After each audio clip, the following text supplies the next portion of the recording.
To think, there I was, opening the door little by little, and he not even to dream of my secret deeds or thoughts. I fairly chuckled at the idea. Perhaps he heard me, for he moved on the bed suddenly, as if startled. His room was as black as pitch, and so I knew that he could not see the opening of the door, and I kept pushing it on, steadily, steadily.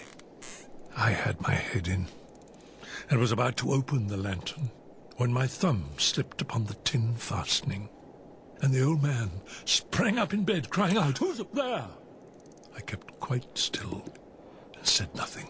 For a whole hour I did not move a muscle, and in the meantime I did not hear him lie down. He was sitting up in bed, listening, just as I have done, night after night, hearkening to the death watches in the wall.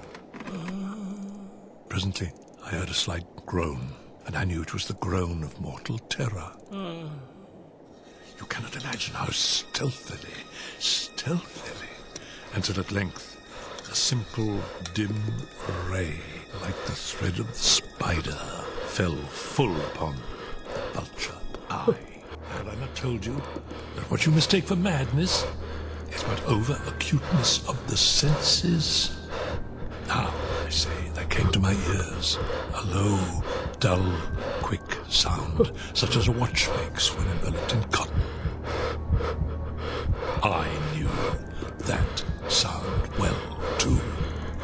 It was the beating of the old man's heart. It increased by fury, as the beating of a drum stimulates the soldier into courage. But even yet I refrained and kept still. I scarcely breathed. Meantime, the hellish tattoo of the heart increased.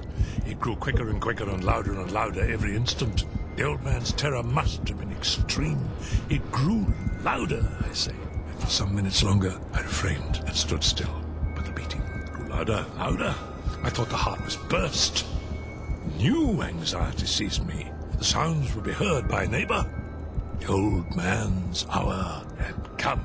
With a loud yell, I threw open the lantern and leaped into the room. He shrieked once only. In an instant, I dragged him to the floor and pulled the heavy bed over him.